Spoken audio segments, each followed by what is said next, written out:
जय सियाराम. संध्याकाळच्या 10 राती काढून झालेल्या आहेत आणि पावसाचं वातावरण तर 2-4 दिवस झालं पाऊस काही थांबलेला नव्हता.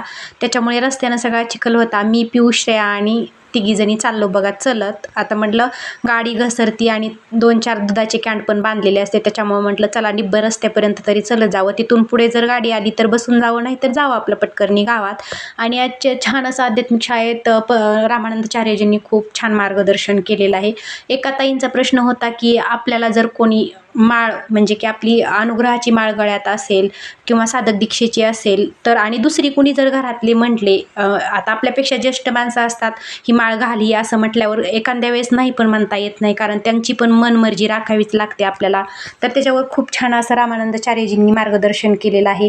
घातली तरी चालती म्हणले, फक्त भाव तुमचा कुठे हे तुम्हाला माहिती असलं पाहिजे. आणि काय असतं, जी की अनुग्रहाची म्हणा किंवा साधक दीक्षेची माळ म्हणा, ही एक विधिवत संस्कार करून ती माळ घातलेली असते. त्याच्यामुळे दुसऱ्यांचंही मन मोडू नका, त्यांचंही मन जपा आणि तुम्ही माळ घालू शकता, अशी छान अशी परवानगी दिलेली बघा. इतका सोपा परमार्थ रामानंदाचार्यजींनी करून ठेवलेला आहे. फक्त आपली कमी कुठे, फक्त रामानंद संप्रदायात यायचं आणि एक 10 मिनिटं भक्ती करायची. तुम्ही जगा, दुसऱ्याला जगवा, ह्या आज्ञेचं पालन करायचं आणि स्वप्नात सुद्धा कोणाचं वाईट चिंतू नका. आणखी काय लागतो रामानंदाचार्यांची भक्ती करायला? काहीही लागत नाही, एकदम सोपा परमार्थ आहे.